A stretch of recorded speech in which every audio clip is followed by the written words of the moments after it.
Hey guys, it's Ted Bogert. Welcome back to the Ted Show. Happy Monday. We're kicking off Monday, February 7th, which is technically the first Monday in February. And I'm excited to have my old friend, my dear friend, Branson Bowen is on the phone. Wow, you're on the phone. This is how my Monday's going.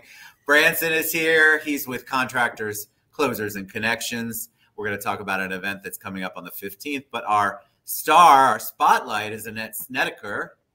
She's with the Fein House, and we're going to talk about the hidden crisis. If y'all don't know about the Fein House, you're going to learn more today, and you're going to fall in love with it and its mission, just like I did a long time ago when Jeff decided this was what he wanted to do. So welcome to both of you. How are you today? Good. Thanks for having us. I'm excited. Glad to be here with both of you. I appreciate you doing it on a Monday at 11. I know this stuff all gets crazy on Mondays. Annette, I always like to start with the person we don't know. So tell us a little bit about you. Before we went live, I said that the audience just wants to know a little bit about your journey, especially your journey to the Fein House. Sure. Well, thanks for asking. So I've been with the Fein House about 3 years now. I was a subcontractor at one point, helping them plan events. Now I serve as their executive director. But my journey to the Fein House actually was a personal one as well. About 10 years ago, my husband and I took in a 17-year-old and did all we could to become mom and dad and get her independent. And that process for me was an incredible process. And to see someone go from, feeling like there was no hope left in their life, to aspiring to their own dreams and ambitions and to taking on more was just a really, really, really powerful thing to watch. It's transformational. And so, here I get to do it at the Fein House again and again and again with 18 to 23-year-olds. So beautiful. I love that you almost got choked up. You almost got me choked up on a Monday morning. Thank you for sharing that. And thank you for what you do. And we're going to learn more about that. Branson, tell them a little bit about you and a little bit about what you do. Yeah, so Ted, I appreciate you having us. Just a little bit about me. Originally, I'm from Baton Rouge, Louisiana, and I run a nonprofit here in Orlando called Contractors, Closers, and Connections Orlando. It encompasses the commercial real estate and construction professionals of Orlando. And we kind of focus on philanthropic initiatives of the Orlando community and local charities. So through that, we thought that it would be a great idea to benefit the Fein House at one of our events. I've known Jeff and Brittany for a while and got to meet Annette and just the great things that the Fein House are doing. So we actually have an event coming up next week at the Sky Lounge at the Amway Center, where the Fein House will be the beneficiary for the actual event and the event proceeds. So we just wanted to get the Fein House on and kind of help support them and their mission as they continue doing the great things that they're doing. So wonderful. And we'll post the link to the event. You can buy tickets still to the event on the 15th. Yep. We'll post that in the comments after the show.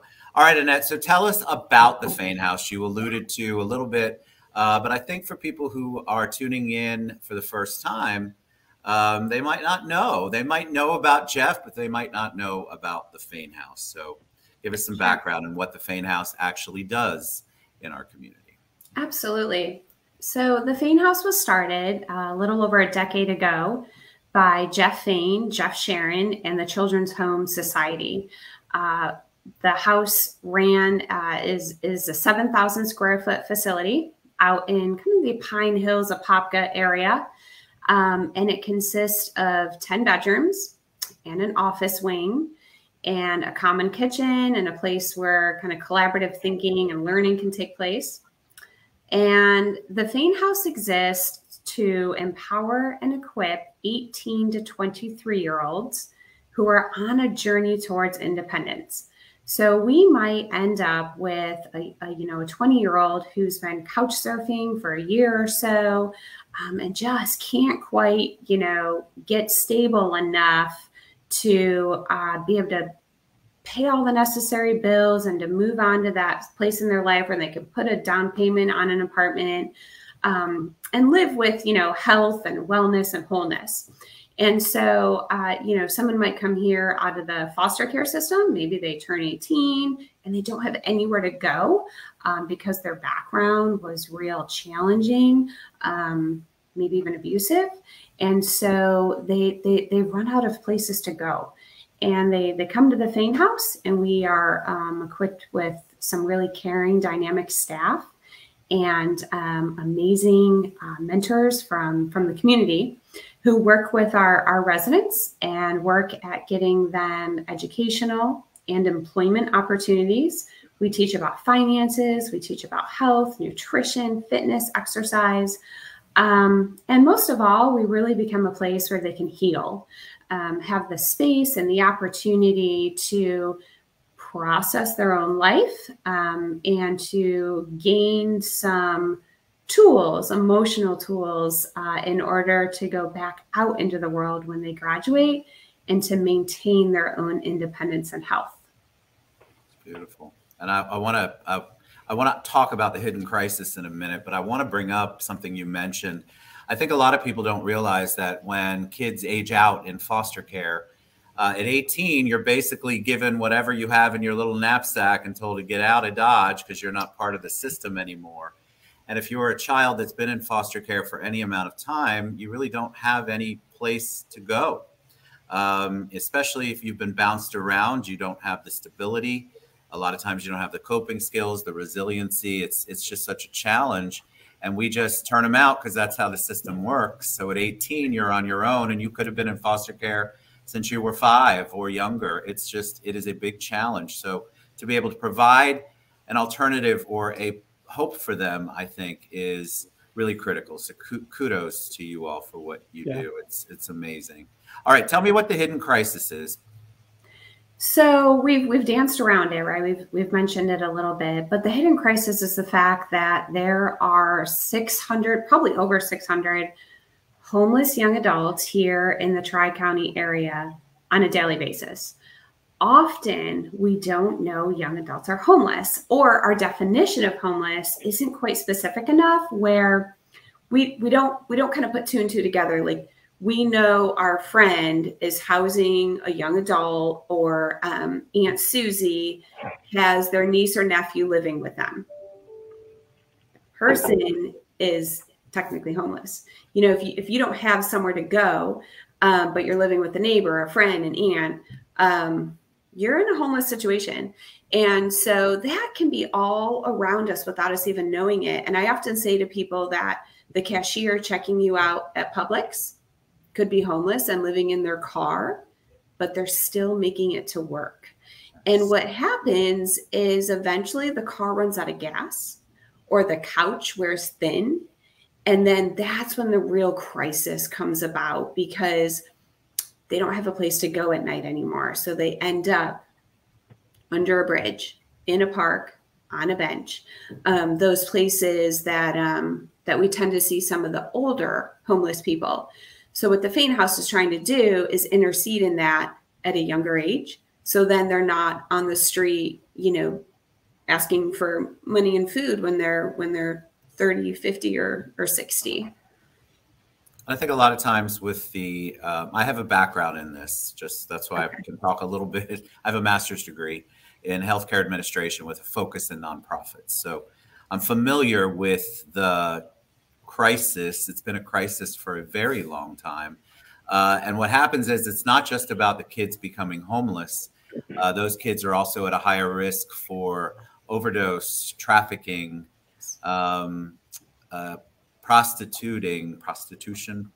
There's just so much that, because when you're on the streets, you learn to survive, and the survival skill out there is a lot different than when you're in a safe place. It's not a safe place out there under the ramp and under the bridge. It is a dangerous place. And if you're a young kid, and there are some very young kids out there, guys, I want to let you know, that are homeless, and they are doing everything they can to survive.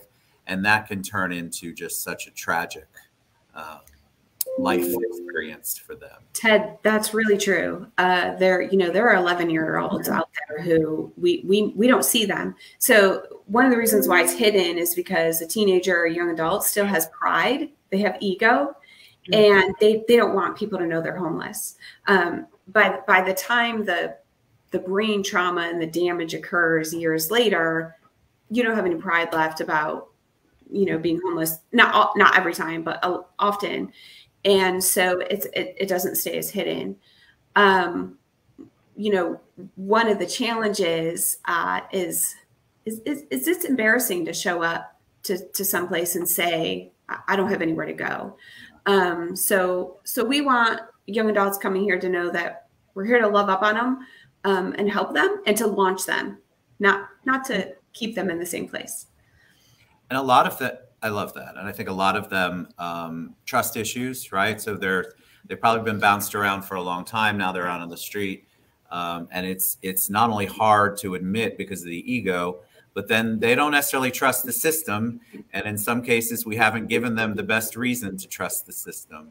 And so it is such a blessing that the Fein House is able to mitigate, teach, learn. I love that word, launch them. That is so critical because it is life-changing, you all. And I don't think just in our own backyard, we don't like to talk about it because of the mouse and everything else that's here. But we really do have a crisis here in Central Florida, and it is just getting worse. And so programs like the Fein House just come in, and it's a saving grace. It's just amazing. Yeah, one of the things I often, because one of the examples I give is, you're riding around a car with someone and you see someone on the street asking for money, and the kind of pull yourself up by your own bootstraps response is, go get a job. Well, think about what it really takes to go get a job. You have to have a laptop to apply. You better have a printer if you're going to, mail in your resume. You better have a phone so they can call you on. You better have clothes that you can wear the interview. It's very complicated actually getting a job. And being able to sustain that job, to continually show up to work on time, dress correctly, with hygiene, right? Clean. So it's not just about, hey, go get a job. It's about offering the foundation necessary in order to go and get that a job, and also to feel like you deserve it and that you're going to stick to it. And think about this. I think one of the things, I had Michael on here from iDignity, and I think one of the things people don't realize is that you also need an address where they're going to send a check. You need a lot of things to open a bank account. So it's not just, oh, well, I can direct deposit. Not necessarily. If you don't have an address and you haven't had a driver's license in a while, it is a very complicated process. Yes. That somebody has to go through, that we take for granted, that it should be easy to apply because, like you said, we have our laptops, we have our address, we have all of those things that are basic necessities for applying for a job and maintaining a job. So I think all of these points are so important because it's out there, and that's why I want everybody to know more about what the Fein House does. And I was so excited when Branson came to me and said, hey, we're doing it with the Fein House. We're doing it for and with the Fein House on the 15th. Yeah. Thank you, Branson. All right. So tell us the best way, both of you. Annette first, tell us the best way people can learn more, find out more, get involved, donate, whatever it is that you need at the Fein House. What's the best way for them to reach out to you? Thanks for asking. We have a website, supportfeinhouse.org. We're also on Facebook, LinkedIn, and Instagram. Our phone numbers and our emails are on especially on the website and Facebook. And so, everyone knows I'm always up for coffee to sit and chat if someone wants to get involved further. I know Branson and I have had coffee numerous times. So, and I'm always up for a conversation. And we also have some schools who have gotten involved, and they've gotten their kids here, into our facility to learn about, systemic poverty and trauma and that kind of thing. It's important to teach that at a young age too. So we're here and available. Fantastic. Happy to reach out. That website's scrolling across the bottom of your screen. Hey, Branson, tell them again how they can reach you and maybe learn more about contractors, closers, and connections.